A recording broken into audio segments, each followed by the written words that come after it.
literally never in my life seen an autistic teacher that's openly autistic with a service dog in my life.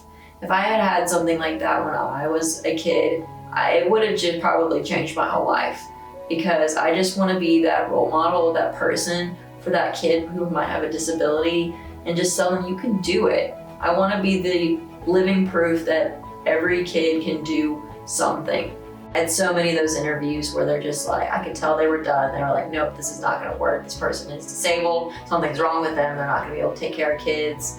I had lots of interviews like that where I walked in and they were just like done. So for a second there, I really thought that I wasn't going to be able to find a place that would accept me or give me even a chance to realize, hey, I'm not build my label. Also, most people assume they know what autism is, but I don't actually know.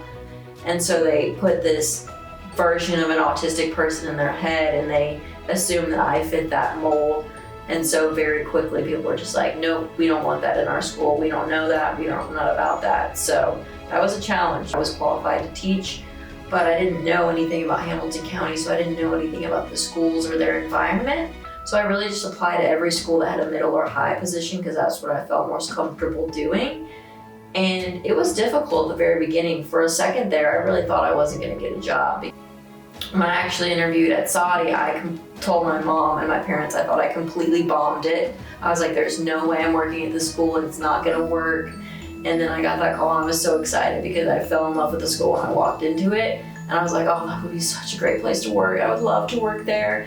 And then I got that call and I was so happy. So yeah, it was tough, but I feel like I ended up where I was supposed to be. I have a lot of moments where I get overwhelmed because school can be very anxiety-inducing, especially when you're the teacher.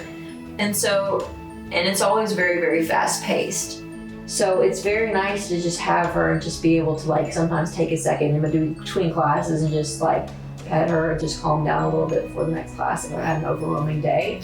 I can't imagine really doing this without her right now. She's just a very grounding animal. I know a lot of kids with disabilities have already come up to me and said they're like, hey, I have autism too. And they really love that I'm very open about it and I share my experience with them, because it's a lot of things that a lot of students don't get that. If you're a little messed up, it's okay. You can get through it, and life is literally a roller coaster and there are gonna be ups and downs. And so I just wanna be that person that's there to support them. And it's just an amazing job.